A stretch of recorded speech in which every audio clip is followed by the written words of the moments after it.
Amém, queridos? Graça e paz. Louvamos a Deus por estarmos mais uma vez neste lugar, que a Bíblia intitula, ela chama de a casa do Pai. O bom filho, a casa torna, é um ditado.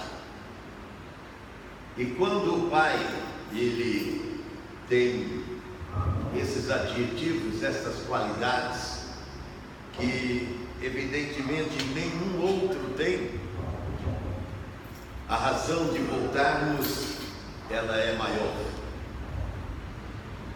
Se pudéssemos dar para o capítulo 30 de Samuel um título, nós poderíamos dizer um outro jargão, um outro adágio que está aí fora, Miséria pouca é bobagem. O que está acontecendo aqui, sabe, aquele dia triste, aquele dia mau, aquele dia perverso, aquela semana ruim, aquele mês de azares e aquele ano de perturbação. É um fato acontecido aqui. Davi não está ali porque ele quer. Sabe quando você tem que estar num lugar? Porque a vida te empurrou para lá. E o pior, se é que pudermos dizer, não tinha culpa por estar ali. Ele não tinha culpa. Se você for analisar, a culpa é de Deus. Porque ele está muito bem, obrigado, com seu pai Jessé. E ele não tinha visões de guerra. Ele simplesmente tinha a vida cômoda de pastor. Isso que é bom ser pastor, é uma vida cômoda e sossegada, só fazendo música, só levando o rebanho para se alimentar, procurando o melhor pasto e tocando harpa. Que a vida é melhor do que essa? Mas de repente aparece um camarada chamado Samuel e a história dele mudou. Você sabe, depois ele teve que enfrentar um gigante, e depois de enfrentar o gigante ele nunca mais parou de enfrentar gigantes. E os amalequitas eram gigantes. E aí então a gente vê que quando você não obedece a Deus, não é o caso do Davi, então os azares vão tomar a descendência lá na frente. Os amalequitas não eram mais para existir, como o pecado. Por que o mundo está desse jeito? Porque o pecado não deveria existir. Mas ele existe. Os amalequitas não deveriam existir. No capítulo 15 aqui, Deus falou para o Saul, o rei que estava ainda no trono: vai lá e mata eles, acaba com eles. Mas o que o Saul fez? Não ouviu a palavra de Deus. Quando você não ouve a palavra de Deus, você vai sofrer as consequências de não ouvir. Muitas vezes você, como Saul, faz as coisas de Deus parcialmente. E não pode ser parcial, tem que ser totalmente, literalmente, inteiramente, se você quiser ser íntegro com Ele. Porque quando é a parte de Deus, você quer que Ele faça o inteiro na sua vida. Mas quando é você para fazer para Ele, então você faz pela metade. Foi o que o capítulo 15 relata, é o que o capítulo 15 relata para nós. Agora, esse povo se fortaleceu de novo, como os 400 que fugiram de Davi. Eles vão lá, se reúnem, eles se ajuntam de novo, eles proliferam, eles crescem, e como o pecado, se você não cortar pela raiz, ele continua fazendo a desgraça. E agora o Davi, ele está praticamente exilado em Ziclag. Ziclag não é a terra dos hebreus, é a terra dos filisteus. E ele foi empurrado, sabe quando a vida empurra você para os cantos do mundo?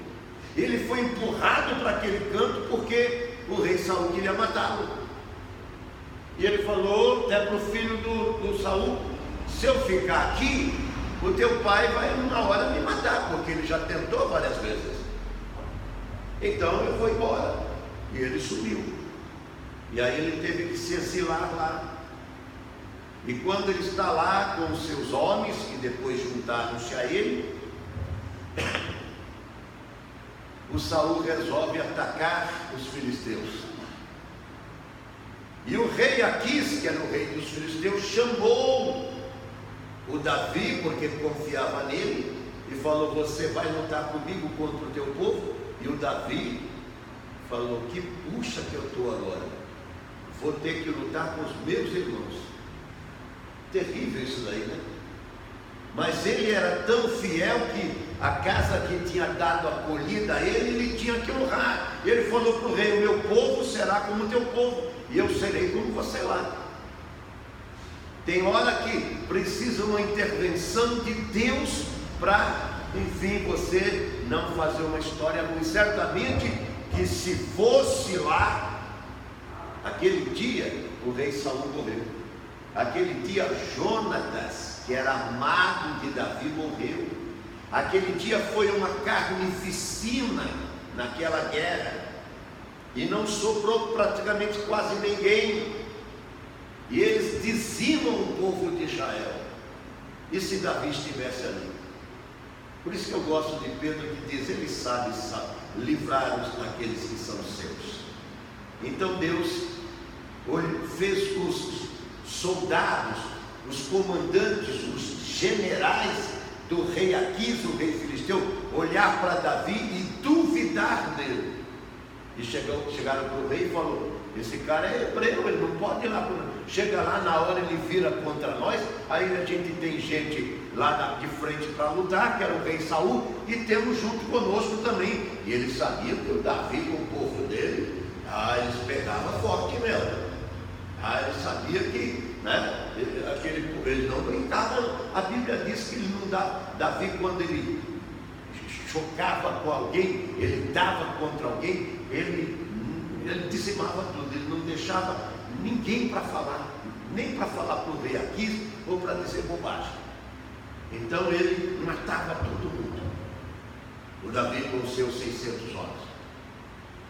E agora então o rei Aquis chama o Davi e diz: olha, eu acredito, eu confio em você, mas o meu povo não está muito afim de ver você com a gente, não. Então pega o seu povo, se afasta, deixa que a gente vai lá sozinho e tal. E o Davi faz aquela cara de quem não gostou, mas lógico que ele gostou. Lógico que ele gostou. Oh Deus, graças a ti eu estou tendo um livramento, não vou precisar lutar contra os meus irmãos, entendeu? Contra o meu povo. Mas quando ele volta, o diabo, que não perde tempo, aí vai usar quem? Esses camaradas amalequitas, que o Saul não acabou com eles como o Davi fazia com os inimigos. O inimigo seu, hoje amalequita, é o pecado. Acaba com ele, porque senão ele se fortalece, e ele vai e arrebenta com a sua vida, e faz você o quê? Qual é a ideia deles? No versículo 2: fazê-los escravos. Está aqui: tinham levado cativos as mulheres que se achavam, porém a ninguém mataram, nem pequenos nem grandes, porque levaram consigo para fazê-los escravos. Vamos fazer esses caras trabalhar para nós. O diabo quer que você trabalhe para ele. Se você não estiver, presta atenção aqui, se você não estiver a serviço de Deus, como Davi estava, o diabo vai arrumar um jeito de fazer você ser escravo dele. E o trabalho dele é trabalho forçado. Não pensa que você vai lá e fazer o que quer. Você não vê? O cara tem que fumar droga, gente.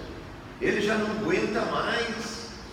ele já está pirado, a fumaça, entendeu? Já domina toda a cabeça dele, ele já está zambeta, mas ele tem que dar mais uns picos, ele tem que fumar mais um baseado, ele tem que tomar mais cachaça, o fígado dele já está com cirrose, ele já está arrebentado, mas ele tem que tomar mais um, você percebeu? Assim é o cara que trai a mulher, tem que trair mais um, tem que arrumar mais um amante. É assim aquele cara que rouba, ele rouba banco, leva milhões do banco, mas tem que roubar outro banco, outro banco, outro banco. É assim que funciona, escravo. Por isso que eu gosto do Paulo, que diz assim: estais livre, 5 de Gálatas, com a liberdade que só Cristo vos libertou. Seja livre com esta liberdade, porque aí você não vai sofrer os efeitos dos amaleques da vida, dos filisteus da vida, dos edonitas da vida, dos moabitas da vida, dos capetas da vida, que eles estão aí, infernando a vida de todo mundo. Todo mundo, não tem país que esteja sem a ação do inferno. Por quê? Porque João diz: o mundo é liderado, dominado sobre uma égide, que esse cara chama capeta, diabo. Eles não gostam da gente porque a gente fala isso, porque eles dizem: não, é o homem que é mau. Não, o homem não é mau. O homem que deixa o coração na liderança dos amalequitas, do diabo, então ele se torna mau. Por quê? Porque ele quer subjugar o outro. Já não falei aqui quem é que é fechado na estrada e depois diz: oh, abençoado, tenha um bom dia, seja próximo nesse dia. Já viu alguém falar isso no trânsito? Não, ele rasga um verbo de blasfêmia e de bobagem, que até ouvir é um absurdo. Eu ouço todo dia esses impropérios. Aí eu olho a cara do cara, é o próprio capeta quem está falando ali, não é o cara. É o capeta que está falando, entendeu? Por isso que Pedro diz: quando você abrir a sua boca, fale as palavras de Deus. Mas para você falar a palavra de Deus, o que Mateus 15:19 diz? Do coração saem as coisas. Se Deus estiver lá, saem as coisas de Deus. Mas se tiver os amalequitas, vai sair o quê? O que você sempre vê por aí, entendeu? Aí quando ele chega lá, ele não tem mais casa. Que triste, hein? Miséria pouca e bobagem. Já era uma miséria ter que lutar contra Israel. Estava livre daquele lá, quando vem, mais miséria ainda. Parou por aí? Não. Aí os soldados dele, 600 caras, falaram: vou matar você, seu infeliz. Você que colocou a gente nesse rolo. Aí Davi, o que diz ali? Buscou ao Senhor. Glória a Deus. Nas nossas agonias, nas angústias da nossa vida, nós temos o que o Davi diz: eleva os meus olhos para o alto, de onde me vem o socorro. O Salmo 121. Meu socorro vem do Senhor. Ele agora tinha inimigos, amalequitas, tinha inimigos do próprio exército. E ele ia se pegar com quem? Então ele vai conversar com o Senhor. E o Senhor fala: vai atrás desses caras. Aí ele sai com os caras: bom, eu tenho um plano. Vai lá, Davi. Não me mata não, porque eu tenho um plano. Nós vamos atrás deles, vamos pegar eles, vamos fritar eles, vamos triturar, vamos moer eles. Entendeu? Você está com raiva? Eu também estou. Olha Davi conversando. Vamos para lá. Aí saiu aqueles 600 no caminho para 200 ficou de lá. Não vou mais, não. Esse cara está enrolando a gente, para a gente não matar ele. Foi para os 400. Chegando lá, triturou eles todos e trouxe todas as riquezas, não só que ele tinha, como dos amalecos. Então você viu como que vale você acreditar na palavra de Deus? Vale acreditar. O que Jesus falou? Vocês são limpos, vocês são salvos, vocês são libertos, vocês são abençoados pela palavra que vos tenho falado. Mas os homens não querem a palavra de Deus. Hoje o presidente foi lá, condecorado, sei lá, foi lá premiado. Tem um termo aí que eu não me lembro qual que é, para tomar posse. Aí todo mundo estava esperando o discurso. A televisão estava até em casa, a mulher falou, toda a televisão estão falando do homem. Está todo mundo esperando no Bolsonaro. Que legal, não é mesmo? Você está esperando de quem? Eu estou esperando o Senhor. Porque o Davi não podia esperar no Saul, o rei Saul, e não podia esperar no Aquis, e não podia esperar nos seus 600 homens, mas ele sabia em quem esperar. Salmo 121 diz, o meu Senhor que me dá o quê? A vitória, me dá o livramento. Aí ele volta para mostrar para aqueles 200 que vale a pena insistir com Deus, vale a pena apostar na verdade, mesmo que o momento que você esteja vivendo ele seja cruel, ele seja de horrores, vale a pena você acreditar na verdade, porque João diz, a verdade vos libertará, conhecereis a verdade, e a verdade vos libertará. Então Davi estava livre agora, e livrou também os seus, que eles nunca deveriam. Às vezes o diabo atrevido, ele quer lançar a mão em coisas nossas, nossa mulher, nosso marido, não ia falar nosso marido, está errado, nossa mulher, os maridos das mulheres, os filhos nossos, né? Os nossos bens. Ele se engana, porque ele vai ter que devolver com juros e correção monetária. Davi não trouxe só as coisas dele, trouxe tudo o que eles também tinham. Por quê? Porque agora era patrimônio de Davi. Como que eu faço quando os azares estão se derramando em mim? Como que eu faço? Davi, ele diz, então Davi se angustiou, mas ele se esforçou. Eu gosto disso. Porém Davi se esforçou no Senhor seu Deus, buscou força, buscou ânimo, porque os homens não tinham, estão todos desgostosos, desanimados, estão com o semblante caído, como você vê o povo aí, né? Você vê que a França lá aumentou o imposto, aumentou a gasolina, eles fizeram um carnaval todo lá, entendeu? Mostrando essa mensagem para nós que aprendemos. O Brasil aprendeu esse negócio de tumulto e tudo tal, né? E diz que tem vantagem. Eu não sei se tem vantagem os caminhoneiros que hoje tentaram parar novamente, né? Que parou o Brasil aí por 11 dias, e até hoje o Brasil está sofrendo, e você não ganhou nada com isso. Ganhou alguma coisa mesmo? O povo ganhou alguma coisa? Não ganha. A Bíblia diz o quê? Para você não resistir o mal, não pagar o mal com o mal, e sim com o mal, o bem com o mal. Aliás, o mal com o bem. Está vendo? Estou até invertindo a coisa aqui. Entendeu? Pagar com o bem. Mas quem é que faz isso? Aquele que levanta os olhos e sabe que aquele que diz, minha é a vingança, eu retribuirei, ele vai julgar a sua causa. E ele sabe aonde catar os amalequitas da sua vida. Ele sabe aonde ele está, o que eles estão fazendo, o que eles estão tramando. Está lá em Reis 5, quando os sírios estavam tramando, né? Deus revelava para Eliseu o que eles iam fazer, e Eliseu livrava Israel, até que ele falou, tem delator com a gente aqui.